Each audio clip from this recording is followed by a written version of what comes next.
Oi, meu nome é Maria Luísa e no seminário de hoje falaremos sobre flotação. Oi, eu sou a Laura e agora eu vou falar sobre o fenômeno físico da flotação. A flotação ela consiste numa separação, é uma técnica de separação de misturas onde bolhas de ar são introduzidas em uma suspensão de partícula. Dessa forma a gente pode verificar que as partículas elas vão se aderir às bolhas e vai formar uma espuma que pode ser removida da solução e separar seus componentes de uma maneira efetiva. Importante que nesse processo acontece exatamente o oposto daquilo que deveria ocorrer, que é a sedimentação das partículas. Esse fenômeno, a ocorrência desse fenômeno se deve à tensão superficial do meio de dispersão e ao ângulo de contato que é formado entre as bolhas e as partículas. Essa tensão superficial ela é responsável pela formação de bolhas e ela pode ser entendida como uma espécie de película que envolve os líquidos, como a gente pode perceber na gema de ovo, por exemplo. E isso explica porque quando a gente vira um copo molhado, ainda permanecem gotas presas na superfície, ou se não, quando a gente vê aquela gota de água que fica presa na torneira ainda mal fechada, consegue segurar essa gota até um certo limite de tamanho antes que a gota vai cair na pia. Olá, meu nome é Raul e eu vou falar sobre os aditivos, que eles são facilitadores no processo de flotação. O primeiro aditivo estudado, assim, que eu vou falar é o espumante, ou seja, os espumantes, os espumantes, eles são aditivos que eles vão fazer com que o processo de flotação ocorra a partir da formação de espumas, basicamente. As funções dos espumantes, eles reduzem a tensão superficial na interface água e ar. Eles também são surfactantes, ou seja, eles possuem uma cadeia hidrocarbônica polar e possuem uma cadeia hidrocarbônica apolar, que isso facilita o contato entre a superfície mineral. Esses espumantes também evitam o processo de coalescência. O que é o processo de coalescência? É um processo no qual ocorre porque a membrana interfacial existente entre as bolhas é permeável, e isso permite com que ocorra a migração do ar. No contato de duas bolhas de tamanho diferente, pode ocorrer a passagem de ar de uma bolha menor para uma bolha maior. Então, isso dificulta o processo de flotação. Por isso que os espumantes servem para evitar que ocorra esse fenômeno de coalescência. E eles também favorecem a adesão partícula-bolha. Isso aqui é uma representação da molécula de espumantes. Por exemplo, eles apresentam uma região apolar, que é hidrofóbica, e apresentam uma região polar, que é hidrofílica. Os espumantes mais utilizados, o primeiro é um- o MIBC, que é um espumante muito utilizado na indústria mineral. Ele produz uma espuma frágil com textura fina e ele possui elevada solubilidade em água. O segundo é o éteres poliglicólicos. Eles não apresentam uma ação coletora, ou seja, eles não conseguem modificar as propriedades das superfícies minerais. O terceiro é o óleo de pinho, que é um espumante orgânico, e ele tem pouco poder coletor devido à sua presença de ácidos orgânicos que dificultam essa ação coletora dele. E também temos o ácido crescílico, que é um espumante natural, obtido a partir da destilação do alcatrão do carvão. Ele é uma mistura de fenóis, tilenóis e creções. Então, os requisitos para você ter um bom espumante, ele não pode adsorver na superfície mineral, ou seja, ele não pode apresentar atividade coletor, porque isso pode modificar as propriedades do mineral. Segundo, a segunda é ele tem que proporcionar bolhas suficientemente estáveis para permitir o controle do transporte, ou seja, para permitir o transporte das partículas, ou seja, hidrofólise, permitir esse contato para que ocorra a flotação. Ele também tem que produzir espumas que permitam a drenagem da água retida entre as bolhas.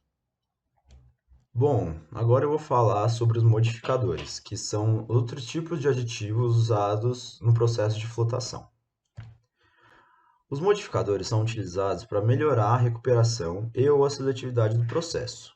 Eles possuem várias funções, como favorecer ou inibir a absorção do coletor, promover a dispersão de partículas e ajustar o pH da polpa. E também possuem diversas ações, como provocar precipitação no coletor e anular a ação de outros íons que estão no sistema.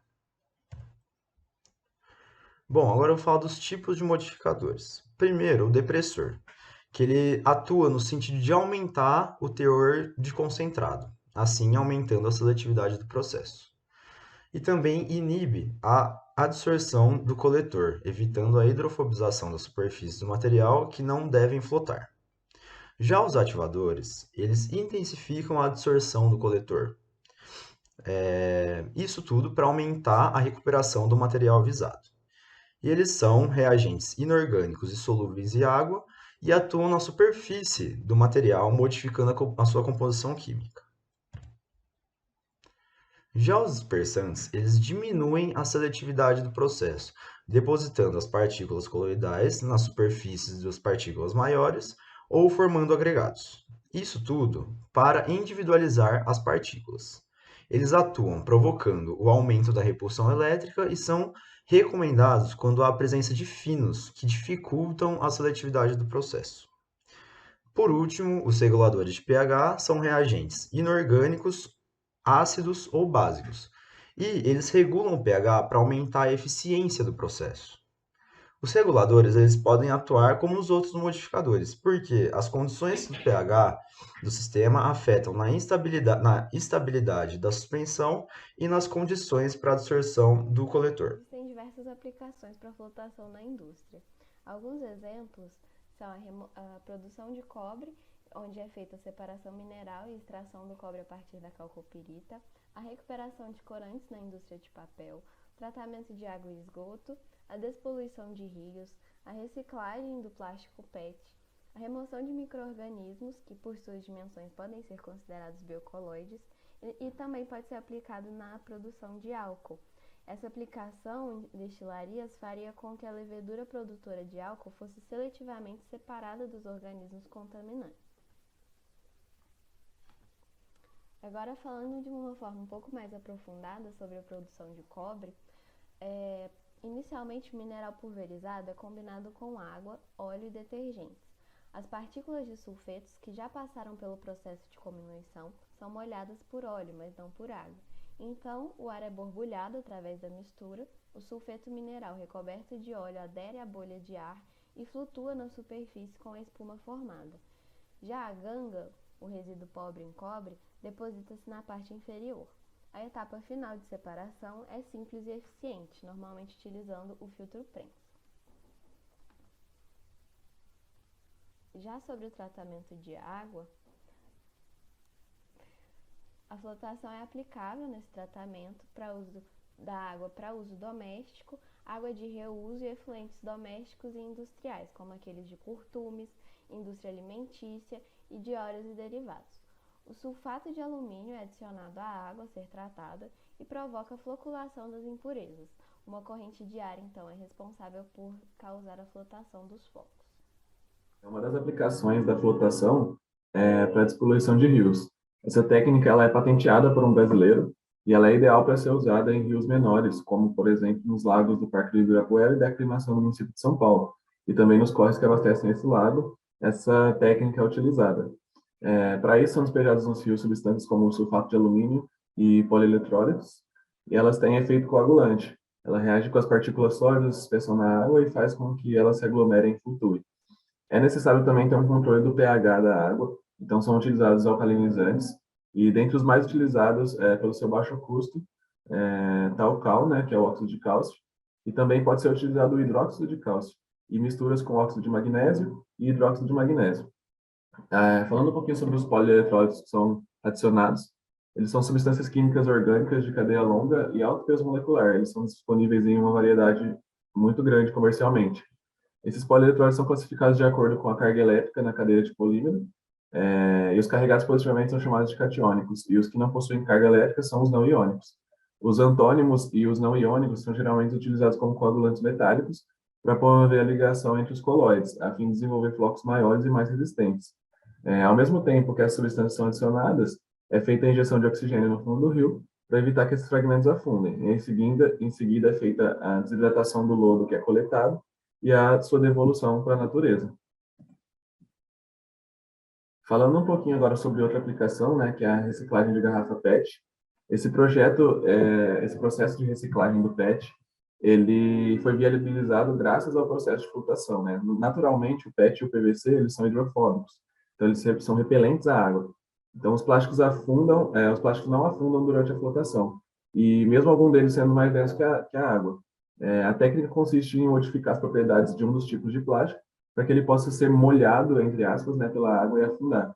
Então, o PET e o PVC são misturados, eles são picados e lavados, colocados em uma solução aquosa com surfactante, que é um tipo de reagente, que faz com que um deles possa ser molhado pela água e deprimido, enquanto o outro flutua com a fixação de bolhas na superfície, né? Até então, a separação dos dois era muito difícil, porque as densidades deles são muito próximas, e aí, por intermédio da ação do surfactante, é possível mudar a superfície do PET para fazer com que ele apresente maior afinidade pela água do que pelo PVC. O surfactante utilizado é o lignosulfonato de cálcio e o espumante, o metil-isobutilcarbinol. Os materiais eles devem ser moídos em flóculos de plástico de 4,7 a 3,3 milímetros e o tempo de permanência na solução de surfactante deve ser de 1 hora. Se a gente deixar muito pouco tempo, não dá tempo do surfactante agir sobre a superfície do PET e aí ambos os plásticos vão ser flotados, né? E se a gente deixa muito tempo, os dois plásticos vão ser deprimidos e eles vão estar no fundo do recipiente.